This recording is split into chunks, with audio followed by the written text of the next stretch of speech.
The following readings are from the Bible and the Bhagavad Gita. Each week we read from both scriptures as prescribed by Yoganandaji and by his Guru, Sri Yukteswarji, who was guided by Babaji to compare the two scriptures to show the same underlying truths between them. This week's title in the reading is Self-Reliance versus Self-Reliance. Truth is one and eternal. Realize oneness with it in your deathless self within. The following commentary is based on the teachings of Paramahansa Yogananda. Last week we considered the need for attunement with God, with the Gurus, and with the wisdom of others until we make that wisdom our own. There is a strong and in fact valid belief nowadays in the need for standing on one's own feet rather than depending weakly on others to carry us by their strength. Swami Kriyananda was once asked, "What is the best yoga posture?" "That one," he replied, "which sets you squarely on your own 2 feet. Our strength must come from within. If that strength comes from the ego, however, instead of from soul consciousness, it is like a guitar string without its sounding board. The notes it emits will be thin and feeble. Our strength must come from within, but must be coupled with the recognition of our inner link with broader and higher realities." The Bhagavad Gita says in the 10th chapter, "Everyone in this world whose life is glorious or prosperous or powerful, know that his achievement is but a little spark from the great sun of my effulgence." Jesus, in talking to his disciples, emphasized also the power of attunement with his own consciousness as a ray of the divine, for this ray had descended already through him in response to their devotion. It was a sign that God was already listening to them with receptive attention and did not require to be wooed in that way any longer. In the passage preceding the one that we read last week, Jesus said, "I am the true vine, and my Father is the husbandman. Every branch in me that beareth not fruit, he taketh away, and every branch that beareth fruit, he purgeth it, that it may bring forth more fruit. Now ye are clean through the word which I have spoken unto you. Abide in me, and I in you. As the branch cannot bear fruit of itself, except it abide in the vine, no more can ye, except ye abide in me." This was the meaning of Paramahansa Yogananda's counsel also, when speaking more intimately to the disciples of the need for attunement with him. Thus, through Holy Scripture, God has spoken to mankind. Om, Om, Om.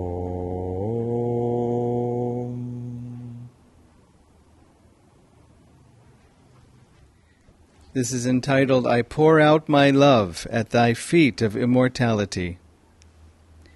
I plucked blossoms of light from dawn's heart as offerings to Thee.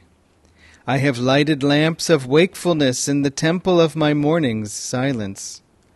I beheld Thy bliss face emerge from the dark shadows of my ignorance, where it had been hidden for long eons by my indifference.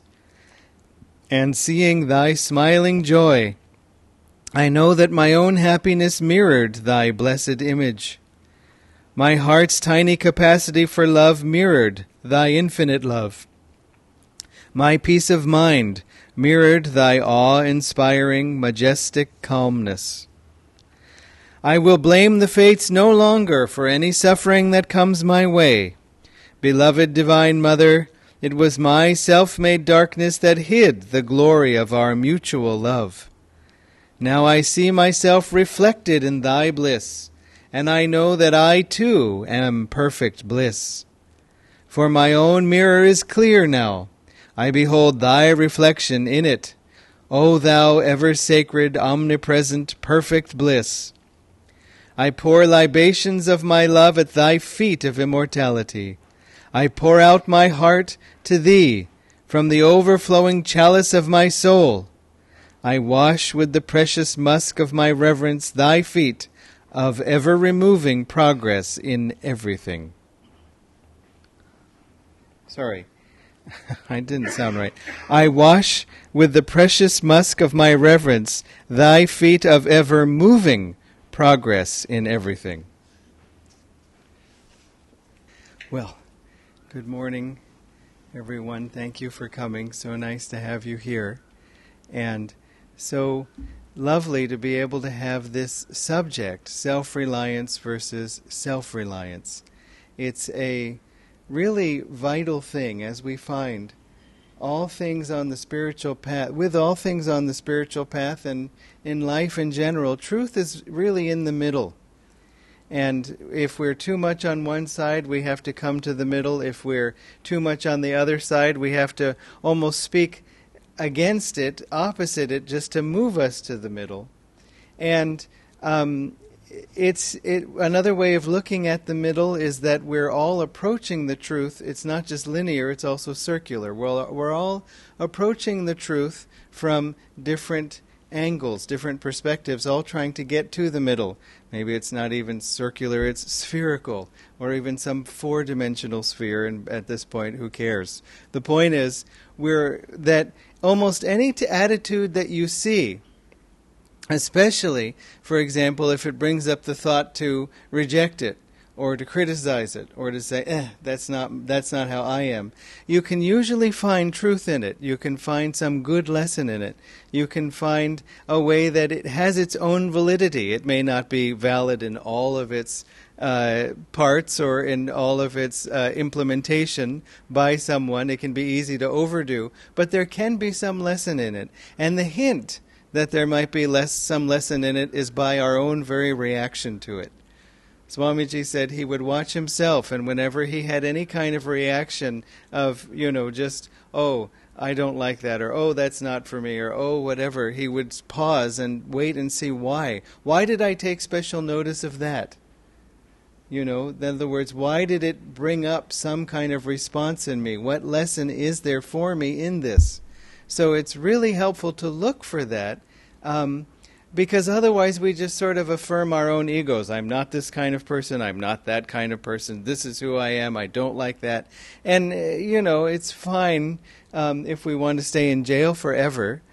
But otherwise, it's good to try to overcome these things. Plus, if, for example, there's somebody who has interests very different from yours, if we can find some common ground, some way to encourage them in their interests that doesn't betray our own, but still, very rarely does it come down to that level. And so that we can find something in common, it can be a good challenge. Swamiji said, for example, what if you're with someone who's likes to talk a lot, isn't really a fan of listening, and tends to go on and is even rather boring. He said you might make a little competition out of it, like, how boring can they get? This is pretty boring so far, but I bet they can do better. Let's wait to see if this next story goes nowhere, too. Okay. It's important to do it without being sarcastic, because if you do that, then the whole point is lost. Also, he said at another occasion, there was someone who was talking on, and she tended to be a person who did talk on without any sort of relevance to reality. And he found himself tempted to sort of look at his watch to see, okay, how much longer do I have to sit here? And then he said, that's not the right attitude at all.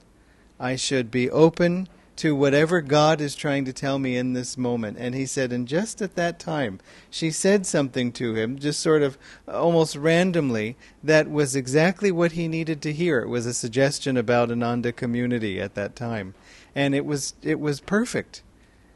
And so we have to remember that God is behind every one of our experiences. Divine Mother is, in a very real sense, playing with us. She's not toying with us, sort of with torture. I don't mean like that.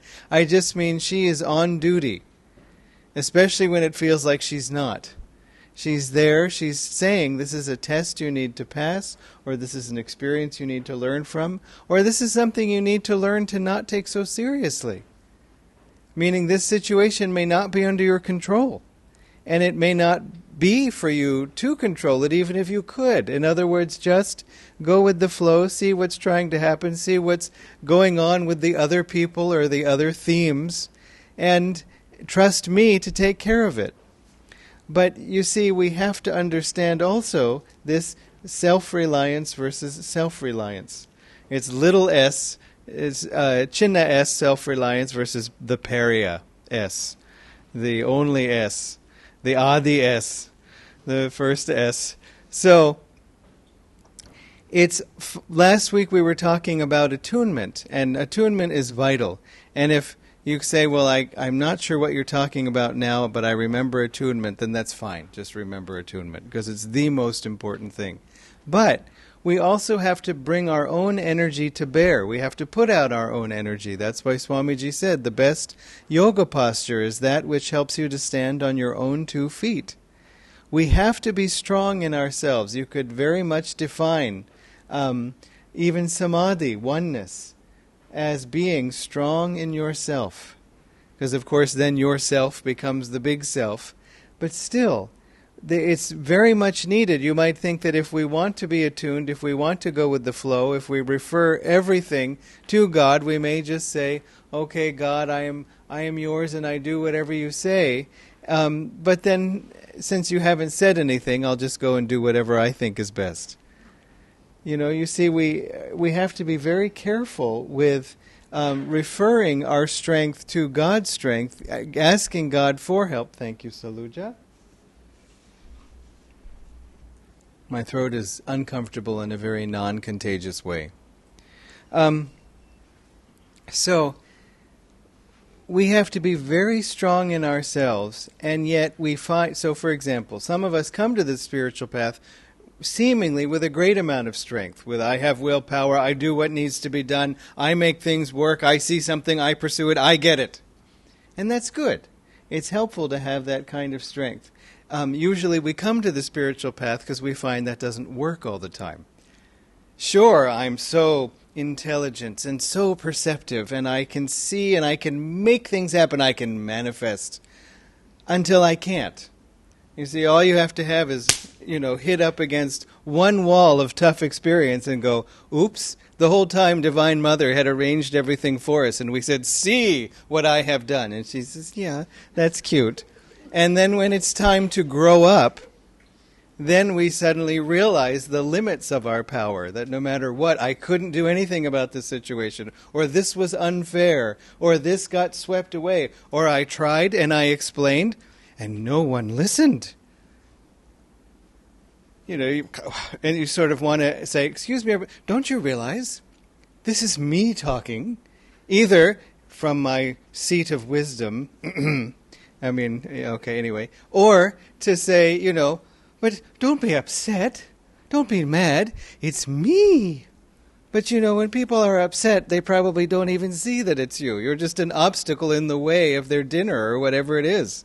And so it's not really personal. I want what I want. I somehow perceive you're in the way. Get out of the way. And so it's important for us not to take it personally. One way to not take it personally is if someone else was standing in front of the avil, then they would push through that person too, or instead. So it isn't really personal. When people are a little too harsh, it usually means they can't see you, meaning they're not seeing anybody.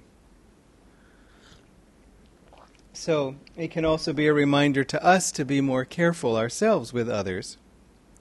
But so some other people come to the spiritual path not feeling it strong at all, just the opposite. I'm always trying to make things harmonious and not rock the boat and kind of make sure that everybody's okay, and yet I'm sort of drying up inside. I'm sort of withered because my heart is empty, or my soul needs to be fed.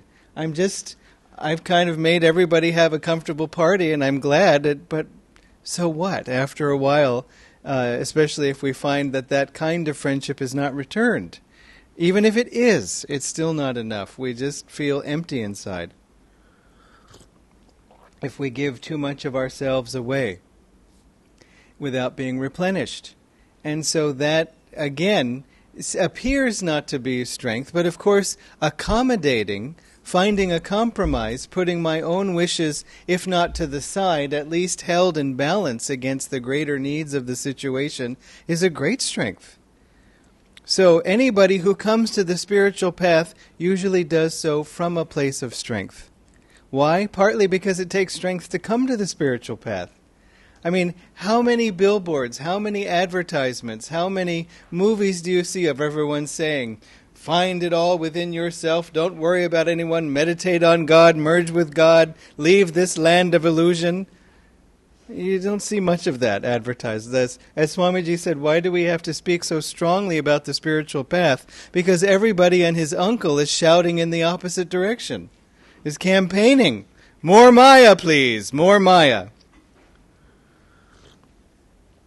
And so it takes great strength to come onto the spiritual path. It certainly does so if you're surrounded by people who don't know anything about the spiritual path, because then they don't know anything about what you're doing and say, oh my gosh, as one friend here, she was told, her uncle was saying, you're going, they lived far away, like, not quite Siruseri, but, like the South Pole or something, quite far away. Siruseri is very south of here.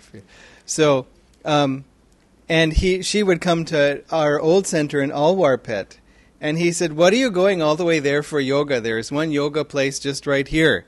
And if you go there, it'll take less time, and then you can bring tea to me and do other things for me. He obviously had her best interests in mind. And so she could have said, Uncle, I go to Alwarpet for God. But what is that going to mean to him? I mean, I have sometimes joked with people, you could say you're going to Alwarpet to buy more tea for him. I need to go shopping for tea. And it does just so happens that you'll shop at the Nilgiris in Alwarpet, so you can stop by the center. She said, I go for prayers. Prayers, huh? Fine. Because, if she's going for prayers, she's probably including him in the prayers, and so we get some free prayers. So, but it's a credit to him also that was enough to convince him.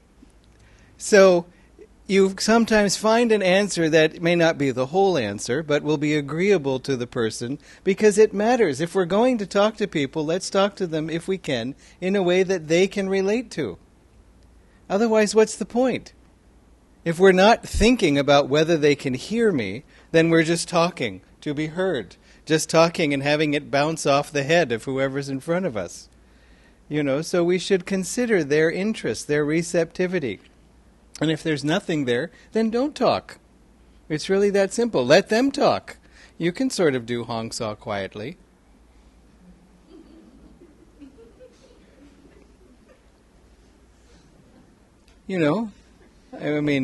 Be discreet, and not if I'm talking, but no, I'm just kidding.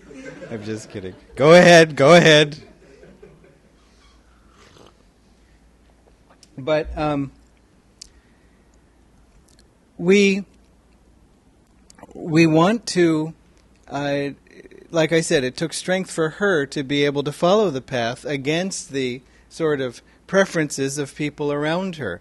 Why do you spend time meditating? Most people get over that complaint because they see that as you meditate, you become calmer, you become nicer, you become friendlier. I'll never forget, it was a wonderful thing that I heard from Rajesh, actually. One of the things that we were, when people first came to the center, they almost immediately, it was led by Mary, but almost immediately started helping out, doing things, cleaning the center, or making coffee, or getting things ready. And I remember, in fact, something Vasudeva had said. He came in early and he said, can I help? I said, yes, would you like to make coffee? He said, oh, I don't know how to make coffee. I say this now because if you know Vasudeva, he knows how to make coffee now. And for himself, he's a big coffee enjoyer like the rest of us. But I said, would you like to learn? And he said, yes, just let's get the water, let's get the decoction. Now watch very carefully. And so on. But so forgive me. But he was seeing his mom doing it, or he was seeing that it wasn't quite done, or maybe somebody didn't come that day or whatever. So he thought, well, here I cleaned the temple and so on. I could also help out and around the house and clean here a little bit too. I mean, what's the difference? It doesn't take that long. And so any objections, if there were any, to him coming to the yoga center began to reduce very quickly as soon as he started helping out around the house. So, you see, yoga brings us also into balance, because sometimes we can lean too much on one side, and we ourselves become happier when we live more in the middle. If we're not practical at all, it can be very satisfying to learn to do practical things. One of the first things, conversations I had with Ashwini when she joined the center as a staff member, we had a problem with the water, and I took her over to the pipes and said, okay, here's the handle, and you have to turn this thing in this direction to get the water to come from the cistern, and then this direction to shut it off from the other side. And she said, how did you learn all these things? And I said, do you know plumbing? I said, no, I don't know plumbing. I know how to take the handle and turn this thing and this thing. And I learned it because when there's no water, you become very motivated. and she said, well, I asked my husband to take care of it, and I thought, well, if I had the option, I'm sure, please fix the water, but there was no one, you're there.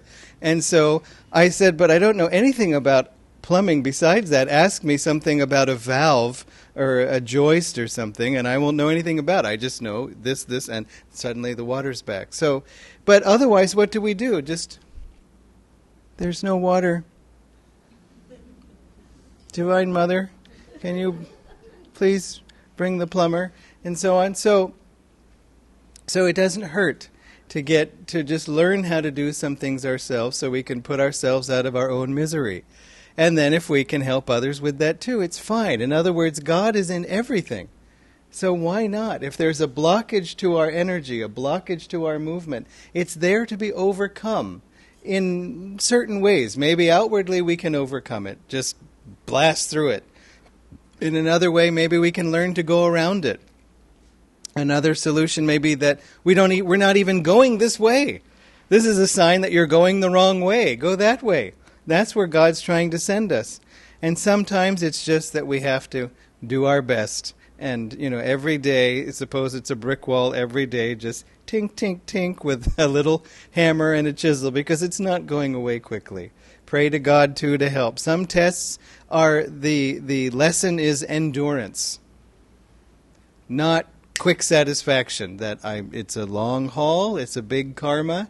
Let me do what I can with it, and whenever I've reached my limit, or there's only so much I can do with it, then I just put my mind on something else. I meditate, I chant, I just put my mind elsewhere. Because not every problem is so easily solved.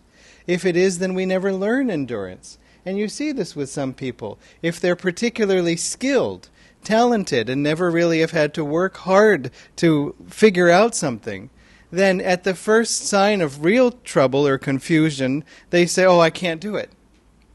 This was part of my personality growing up. I was used to being able to solve things quickly, intellectually, whatever it was. It wasn't much, obviously. I was growing up, I was young, but whatever little things, multiply by 5, just do it quickly. And if I saw something and couldn't do it quickly, I said, oh, I can't do it.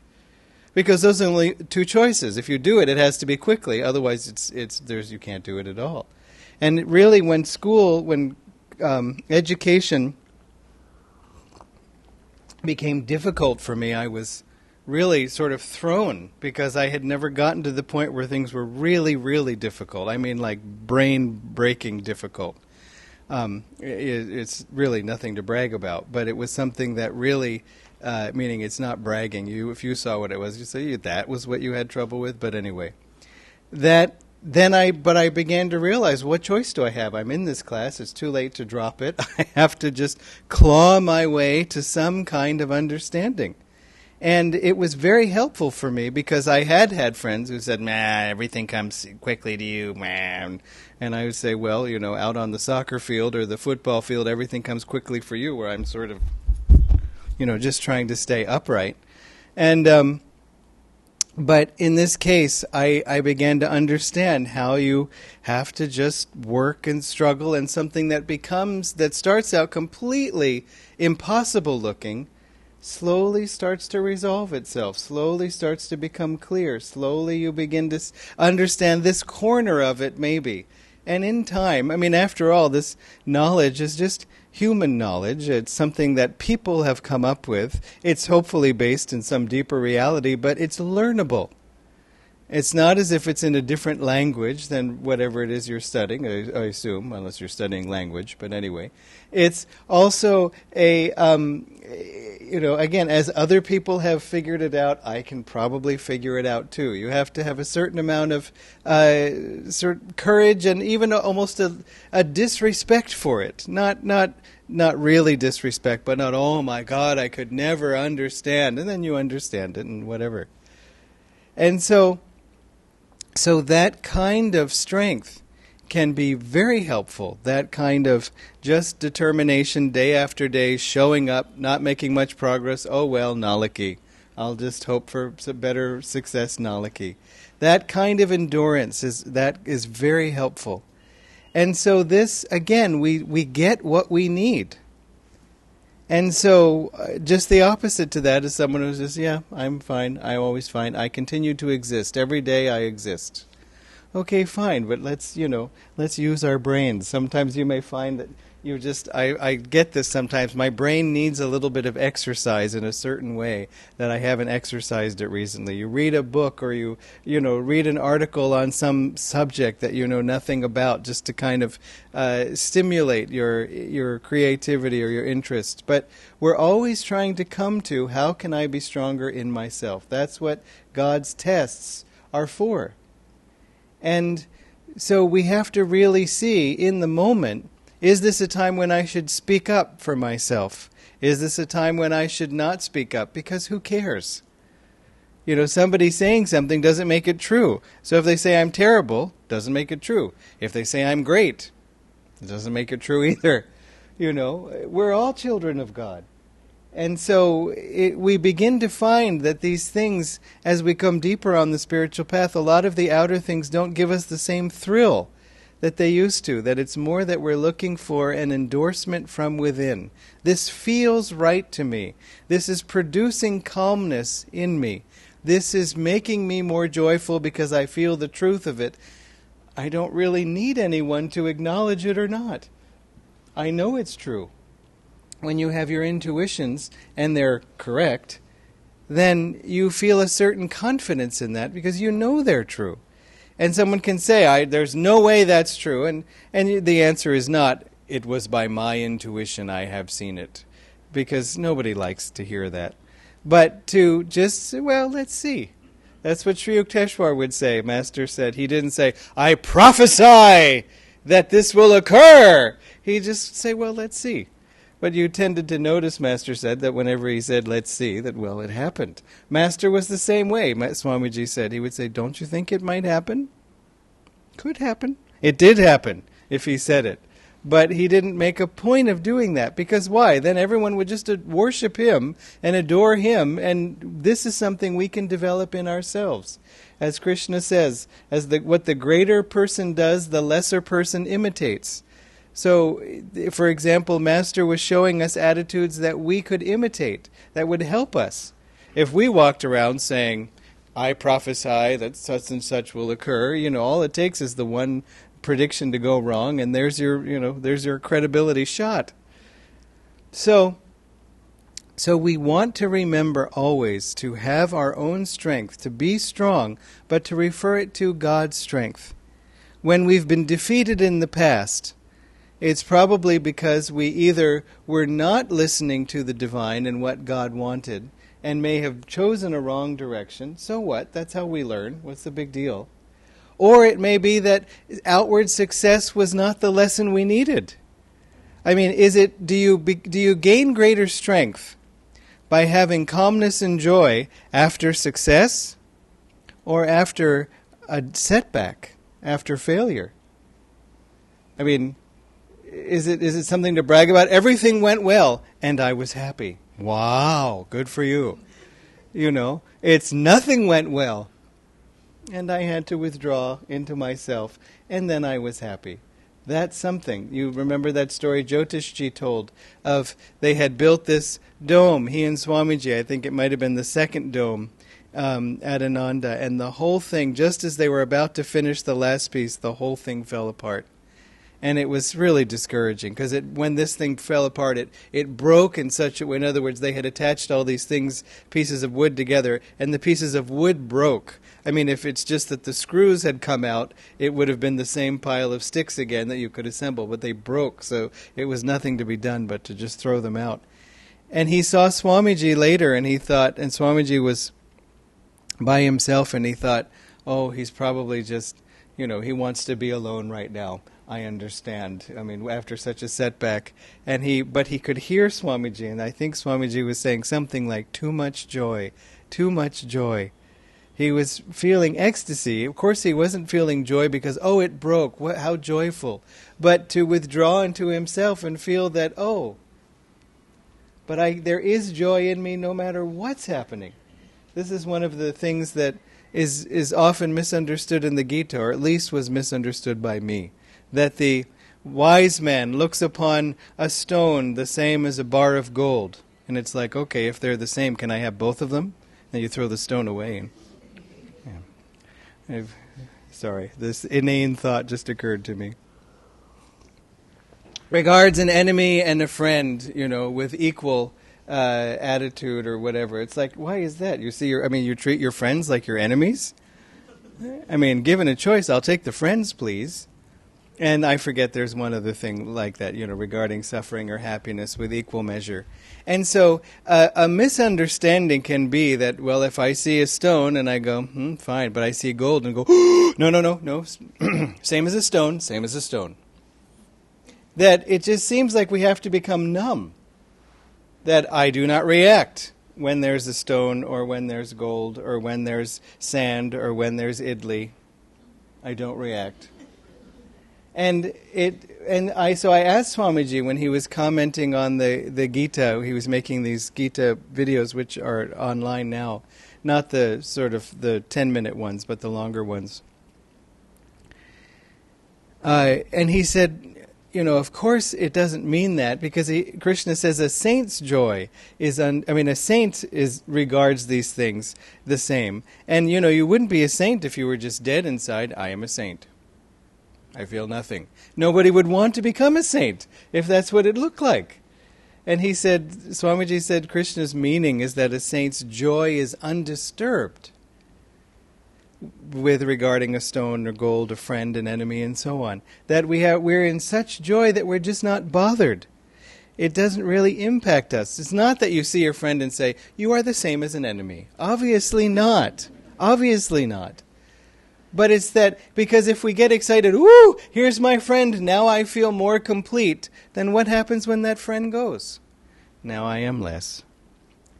And so we appreciate everything. I mean, an enemy too can be very helpful because as a stimulus to grow. I don't mean make someone an enemy. Don't call them an enemy. No, I mean, if you have somebody who's in opposition to you, just ask, what am I? What should I learn in this situation? What can I learn in this situation? Maybe it's about having to outmaneuver a situation. Maybe it's about endurance. Maybe it's about trust. Maybe it's about coping with defeat. Because again, if you can cope with a big defeat even once, then any future problems you become much less afraid of. As you say, I made it through that. I can make it through this. And it's a great gift that we cannot learn any other way. You cannot read about someone coping with defeat. Ooh, abadiya, okay, I have absorbed that strength into myself. No. There's no way. Because that feeling of frustration, that feeling of helplessness, that feeling of, it should not be, and yet it is. How did I end up on the wrong side of the ledger here? and then you find out there is no ledger. What does any of it matter? I don't mean it has no meaning. I just mean we have life after life after life to live if we want. But also, do you think God loves you any less? Do you think there's any less joy in our spine? Do we think Master says, "Oh, you know what? See you next lifetime"? Of course not. Master is always reaching out. In fact, there was a man who came to meet Master. It was a strange story. He had this intuitive person with him who somehow said, "I know he lives in the desert, and turn left here, and turn right here." And I mean, she'd never been there, but she was somehow trying to tune in. You'd say, "Yeah, I do the same thing with Google Maps," but there was no Google Maps then. And Master was about to go out, and he waited because he knew they were coming. And when the man came and he said, "I wanted to meet you," and Master said to him, "I wasn't supposed to meet you in this life. But God told me you were coming, so I waited." And then he said, "It's because you have devotion that we were able to meet in this life."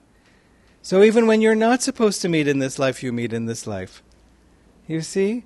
All it takes is to love God. God will help. And we all do. I'm not telling you anything you don't know. But in other words, that's the source of our strength. That's what we can count on. God is always there to give us the answer. Even if the only answer is, "I love you," and hang in there, you'll be okay. It doesn't really matter, any of this. Always there to help. Master is always helping. But the more we call on that help, the more it becomes clear. I don't mean we just go through life and if something good happens, it was Master, I guess. And if something bad happens, well, I don't know, maybe I didn't listen to Master. We have to talk to Master and then listen. I remember another friend of mine said, "I've been praying for guidance because you told us that's what we're supposed to do." But guidance came. I talked to Master and I felt like he talked back. And the idea that came was perfect. And it worked. I didn't realize this was a two-way thing. Yes, we talk, but we all know there's no answer. As Master said, that, you complain, you pray to God, but He doesn't answer. But He does answer. So call on that and also expect His answer. In other words, be open to experiencing something you've never experienced before. This is why imagination is very helpful on the spiritual path when we guide it in the direction of what the Masters have told us. They say, for example, Master's experience in cosmic consciousness, that chapter in Autobiography of a Yogi, we can try to imagine what would that be like to experience and read it and try to visualize it or try to feel it. That's very helpful. That's why Master said imagination is one of the greatest tools on the spiritual path, which is funny because Patanjali says imagination is one of the greatest dangers on the spiritual path. So when Master and Patanjali meet, do they sort of haul off and get ready to have a duel? It's obviously not. It's that Patanjali was saying false imagination. Just anything that comes into my mind, that is true, and anything I think is true. I am truth. I define truth. I create truth. Well, just try it. Our created truths have a way of sort of not working out. But imagination can be a great pitfall that way, and so we need to have a bit of willpower to not give in to those imaginations, especially if they're harsh. Meaning, suppose you have some thought of how terrible you are, it's not Master saying it. It's somebody else. And don't listen. I think I've told some of you this before. Someone said to me, "I wish you'd never been born." And I said, "Too late. Sorry. Here I am." It's just, what does it matter if anybody has that kind of, preference? Again, it's only because I was in his way, so he perceived. And so I was thwarting some desire. And so we don't want to take any of these things too seriously. And again, if there's a darkness, if there's something kind of weighing us down, saying whatever it needs to be, that's not real if God exists, if this path is true. And also Master said those who practice Kriya Yoga tend not to get caught up in these kinds of false imaginations. Some people sort of have the problem to begin with, and it's their special test. But for most people, if they haven't had it before, that if they do Kriya, then they tend to burn that kind of thing off, that particular test.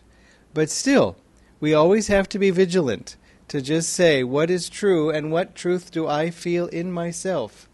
And it doesn't matter if no one else agrees with me. I need to do what I think is right. You only grow by doing what you think is right, even if it's wrong. You thought it was right. And so you learn in that way that, okay, how can I correct my understanding, or what sign did I miss, and so on. But to do what you know is not right is never helpful. You could say, well, what if Master says we should do this, and I don't think I can do it or it's right, but I should try it anyway because Master said it, because you think it's right to do what Master says. You see, you're still doing what you think is right. So, in other words, we have to do that. Other people do too. So if they think it's right to not do any of the things we do and to criticize us all the time, fine. You don't have to answer the phone every time it rings. Oops, I was in a meeting with God. Still in my meeting. You don't... does everyone answer your call every time you call? So it's okay. Just let them be. Let them sort of, find someone else to call and send prayers to that person. Well, send prayers to them both, but... So remember, if ever we feel I can't do this, and this happened with me with Swamiji several times, I would say to him, Swamiji, I have to face this challenge or face this persecutor because, I have to go visit relatives and so on, and it's not easy. And he would say, you need to do it. It'll help you become stronger in yourself. One thing I remember he said of one relative, he said, he seems to like to assert himself a lot. So when you first meet, you might just let him talk. And I realized the brilliance of it, because that if ever I tried to talk to this person, I'm going to say what I need to say first, he would just sit there going, building up a head of steam until... Because all he wanted was his turn. I want to talk. I want to say what I came here to say. And if I'm going to say it first so it goes on record. There's no record. And so just let him talk. And then by the time he had said everything he wanted to say, then he had released with the pressure, or was content to at least not talk for a nanosecond, so then I could say something. But also when he talked, and this was kind of a tough meeting, he also revealed what he was thinking. So then I knew, okay, these things he already agrees with, so I don't have to bring those up. This is the thing that maybe we have to work out. So rather than sort of trying to guess what his cards were, he just laid them all out on the table, so to speak. It was not easy. I had to stay calm during it all, but I found that it was actually quite easy to do. This was a pretty fierce personality. And then he also said, Swamiji's other advice was, because he likes to state his opinions on things, you might ask for his opinion on some trivial subject, like the economy. And so I had to laugh about that, because for this person, the only thing next to Brahma and Vishnu and Shiva was the economy. Sort of the four most sacred things in this world. And so, but, it was fun to say. Swamiji cared about world events. It's not that he thought the economy was trivial, but also our thoughts about the economy. How many times has the economy done what you wanted? How many times has the economy proved easily predictable? So it's helpful sometimes to think about these things, but these are all, God is the most important and the only sure bet in this universe. And that's what a devotee has come to understand. Why? How? Master said, we've come to understand it because we have tried everything else. I don't mean that we should have no profession in life, or that, we'll always have something that we're working on.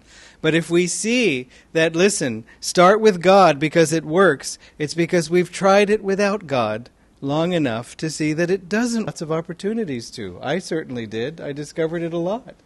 That, nope, it didn't work. It worked what they said. Partly because sometimes intuition is illogical. Because it's not actually illogical, but it appears illogical because it goes from step 1 to step 71. And we sort of, there's nothing in between. When somebody launched a lawsuit against Swamiji, they were claiming you have infringed on our copyrights. And Swamiji said, they're after the copyrights to my books. And people said, no, I mean, they can't argue the copyrights of your books. They're talking about common things, like they were claiming they had the copyright to Master's photo. This photo, I mean, if they had won the lawsuit, there would just be a blank square or rectangle instead of Master's face, if you can imagine. I mean, anyway, even the judge said, you're just trying to put Ananda out of business, by trying to take away Master's photograph and writings and so on. And so Swamiji said, they want the copyrights to my books. And people said, Swamiji, it's a copyright. It's about things that are in common. It can't be anything of yours. No one can take away your books. So after 9 years of this lawsuit, which lasted 12, by the way, at one point they said, and if we win, the only way you can compensate us is by signing over all the copyrights to your books. That's how we can be made whole again. I mean, he saw the whole thing far into the future that none of us could see. And so that's what I mean about it can seem illogical. It can seem even wrong.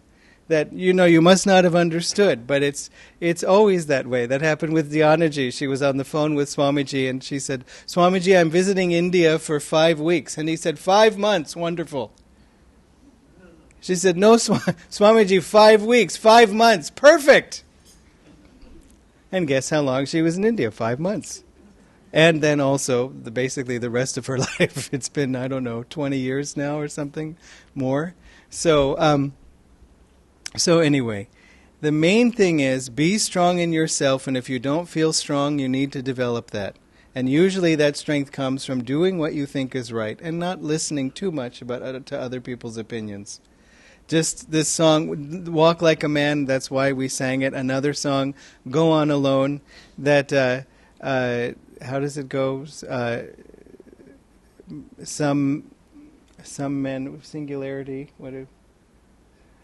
I know that part, but some men see but pride in singularity. Meaning, if somebody is standing and listening to their own, they say, to their own guidance, they say, oh, you're proud. That's all they see. As opposed to you have inner strength. You're trying to work it out for yourself. You want to come to an answer from within, not just whatever is being said outwardly. Even if you agree with what's being said outwardly, still to feel it inside. And then the next line, oh, never mind if men are wrong, so long as they agree. And I gained great strength from that when I first came on the spiritual path, because there was a lot of shouting at me, and one of the arguments was, we all agree, so therefore, even if they agree and even if they're right, doesn't mean it's right for you. You may not grow going in that direction at all. So you have to be strong in yourself, and you have to not try to draw that strength from the applause of everyone around you. That's what we give up. It doesn't mean that nobody applauds, but it's sort of like, I'm right, aren't I? Can you say it? Then I can feel. No, you have to just feel it in yourself. Get God to applaud. Get Master to applaud. Some of us have great willpower. I can't help it. Bonnie, forgive me for telling this story. I said to her, you've always seemed to be, to do what you felt was right, to do what you saw needed to be done. She said, no choice. And that's a very good mentality to have, because that's how we learn and grow, is we do what needs to be done. As I said, if we make mistakes, fine, that's how we learn, so what? That's how everybody learns. Everybody learns that way. And the only people who don't make mistakes have never had any courage, have never tried to go beyond what they understood. And again, learning to recover from a mistake is much more important than never making a mistake. Or this is one thing people even see when training certain kinds of people professionally. They don't care whether they make mistakes, and they'll yell at people, you made a mistake, seeming like they do care. But they said, we want to make sure, we want to see how quickly you can recover from a mistake. To dust yourself off and say, fine, forget it, I'll try again. Some people hang on to it. I can't believe I made that mistake yesterday. I just can't. I mean, I have a bit of that in my own personality until I realize it's just a waste. I mean, what do you see? There's an adult lying on the floor. Say, why don't you walk? Well, because when I was 2, I tried to walk once and I fell. And I still can't get over that fact. So, I mean, it's ridiculous. But do we do that sometimes? Maybe you do, maybe you don't. If you do, learn to let go of that. Because God just wants us to love Him. And when we feel bad, if we feel low, I've made a mistake, Master said, we're cutting ourselves off from God. He's ticking right there in your heart, he said. He's ticking in your heart, but he can't help you. So let's open our hearts, let's help him. And seek, as I said, God's applause, Master's applause. That's the real source of strength in this world.